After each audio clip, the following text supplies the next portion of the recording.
Don't Worry, Darling is a movie directed by Olivia Wilde and basically written by a woman named Katie Silberman. I believe that's how you pronounce her name. And this stars Florence Pugh and Harry Styles. Now, this is a film that I have basically never had any interest, never had any plans watching, always avoided, just didn't want to watch it. Basically, not a big fan of Harry Styles. Florence Pugh's not bad. She's not, a go-to actress that I want to watch everything she's in. Loved Midsommar. Amazing film. And she's not like, neither her nor Harry Styles are bad actors or actresses or anything like that. I'm just not my fan base, pretty much. And Olivia Wilde, I, for the last couple of years, have not been the biggest fan of at all. So I semi boycotted this film, and not fully boycotted. I just didn't have any interest in it to begin with, the plot and whatnot. But Olivia Wilde being the character that she is, and in real life, I mean, not the biggest fan. So, definitely a big reason why I didn't really have interest in watching Don't Worry, Darling. The whole bullshit going on with Olivia Wilde and Shia LaBeouf during the production of this film, too, I was totally on Shia LaBeouf's side, and I am a huge Shia LaBeouf fan, so that's another big reason that I just wanted to avoid this film altogether, because I was totally against that bullshit. So there's that. So why the hell did I watch it then?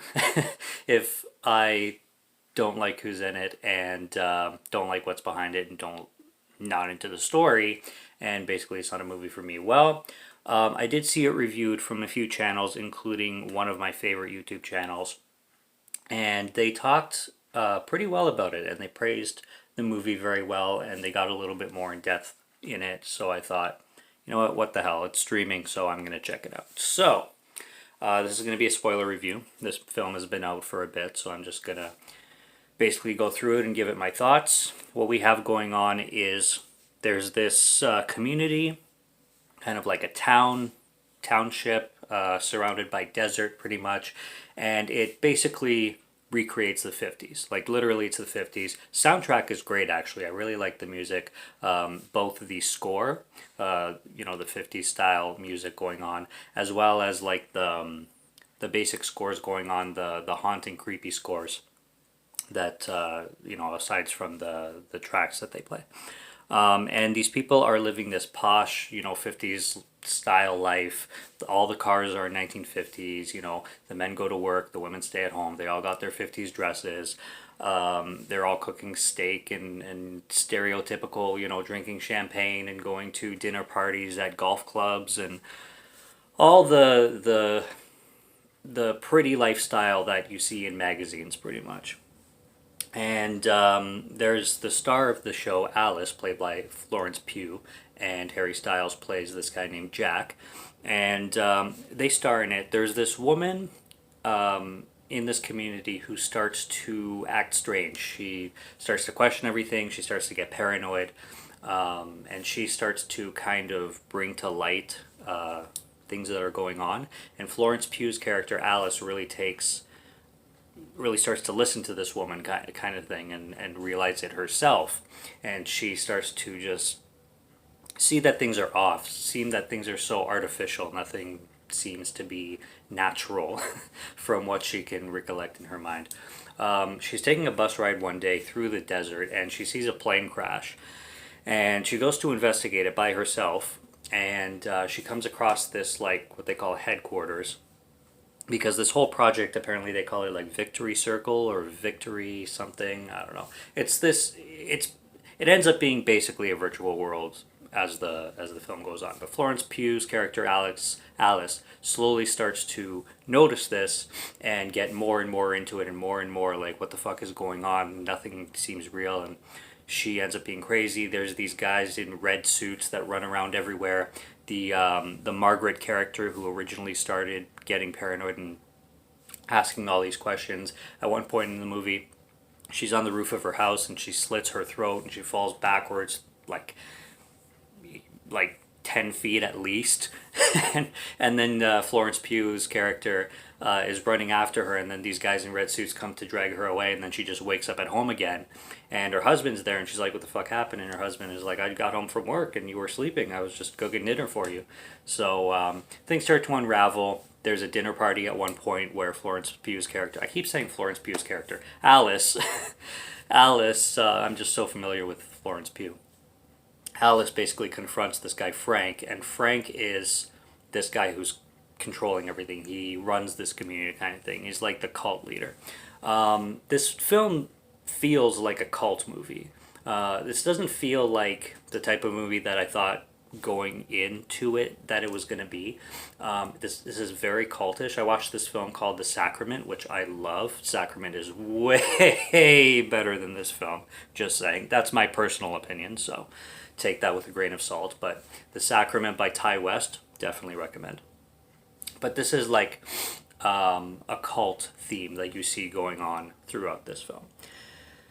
And yeah, eventually things start to spiral, and reveals get revealed, and what is going on is that Jack and Alice were living in a different life at one point, where Alice was a doctor, a nurse, and Jack was basically jobless. He was unemployed, and he just sat at home on his computer all the time.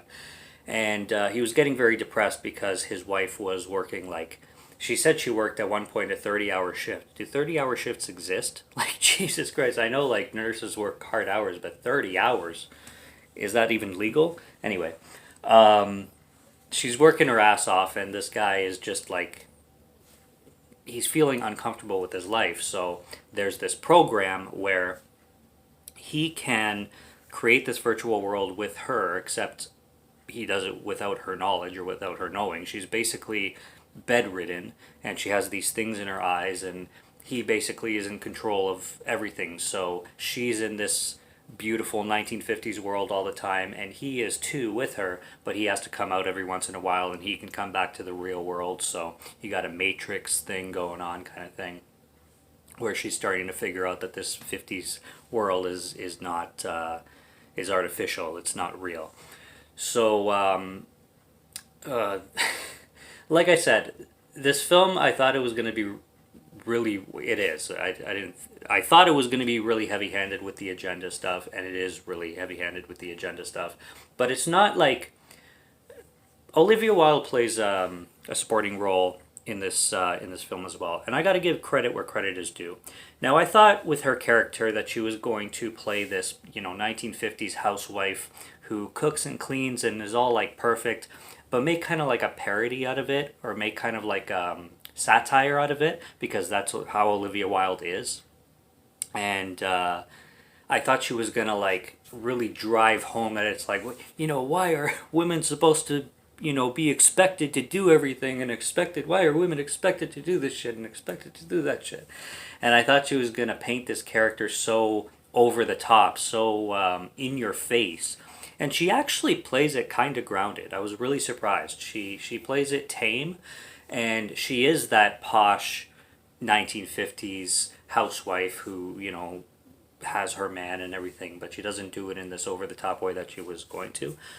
She also does have a really good vision, like stylistically and aesthetically. This film is actually well done. Like I said, the music, they have this really creepy kind of breathing vocal score, like like with where like it's musical. They make music like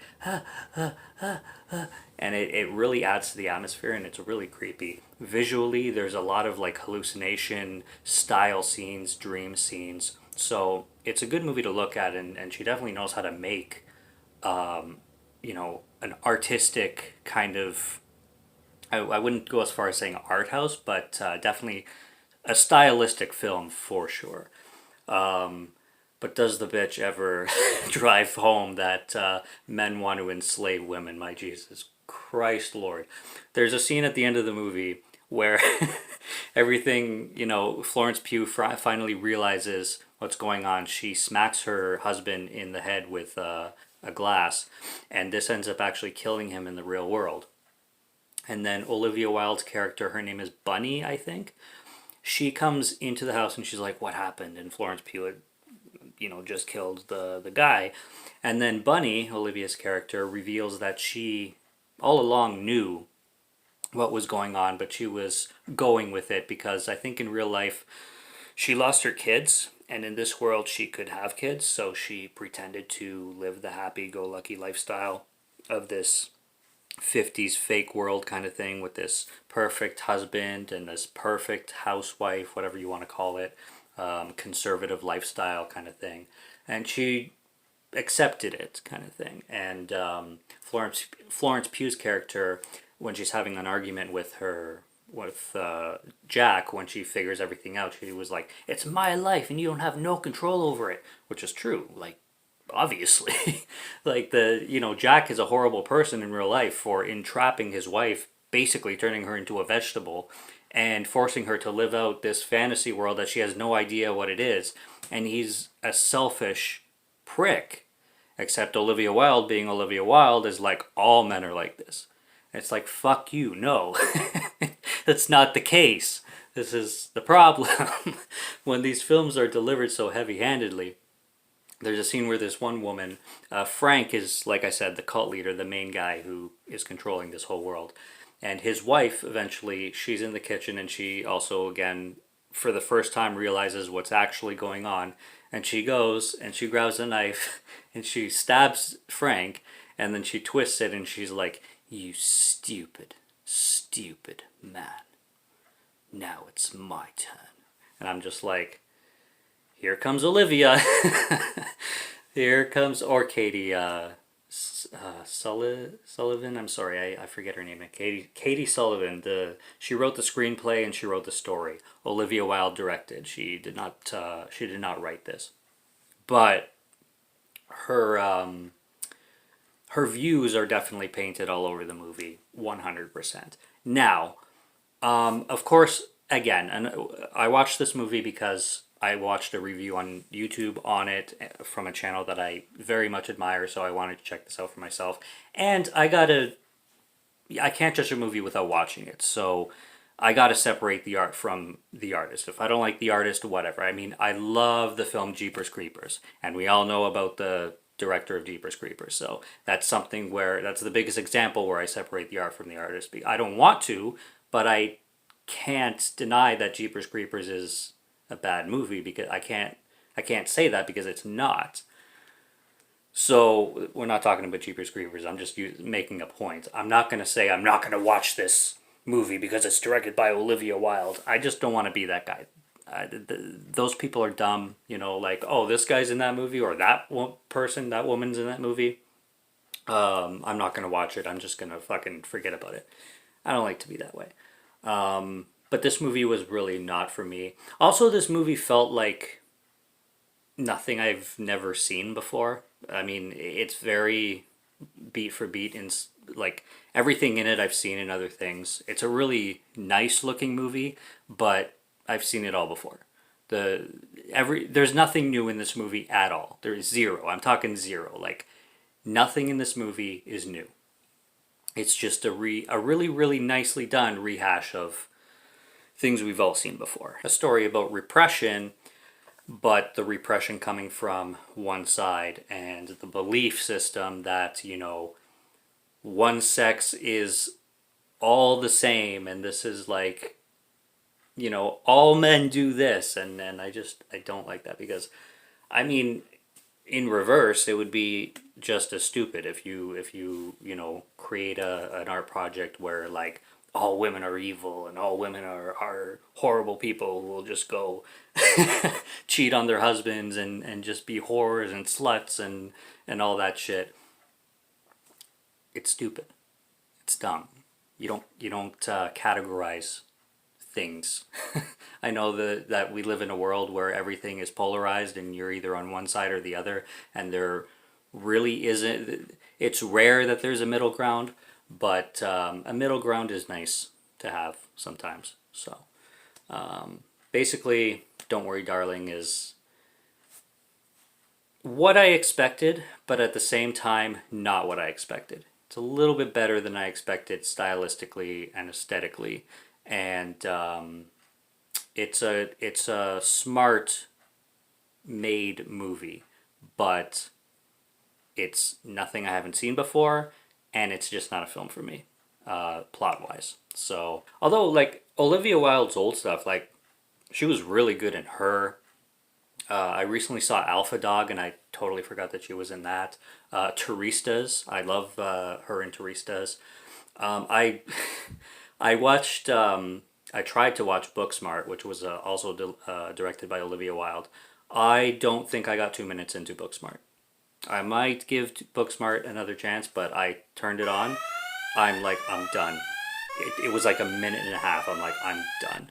So it is what it is. But like I said, I wanted to give the movie a chance anyway, and I'll always give a film a chance because I don't want to, like I said, be that asshole that boycotts a movie just because I don't like the person who directed it or stars in it or whatever. So that's Don't Worry Darling. Didn't work for me, but if you still want to check it out for yourself, go ahead. It's got some interesting concepts, interesting visuals, but I don't think it's going to have anything, in my personal opinion, that's going to surprise you, really. Subscribe to Morgan Film Fan if you like to listen to my voice or if you like my film reviews. I'll be back with more soon, so stay tuned. Check out what's on the channel already, and stay tuned for what's coming. And until next review, have a good one. Take care and cheers.